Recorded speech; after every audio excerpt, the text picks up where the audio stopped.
యేసు రక్తము మన పాపముల నుండి పవిత్రులుగా చేయుట కోసరమే ఆయన కల్వరి శిల్వలో ఆయన అప్పగించుకొని ఉన్నాడు.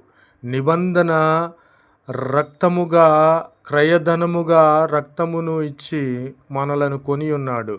ప్రభునామమునకు స్తోత్రములు కలుగునుగాక. నా ప్రియమైన సహోదరి సహోదరులారా, ఒక్కసారి మీరు ఆలోచన చేయండి.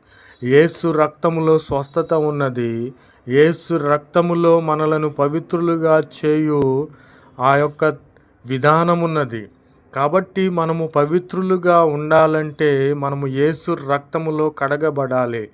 యేసే మన పాపముల నిమిత్తము మరణించి ఉన్నాడని మనము నమ్మిన ఎడల యేసు రక్తములో మనము కడగబడతాము. మన పాపములన్నీ కడగబడి మనలను పవిత్రులుగా చేసే దేవునిగా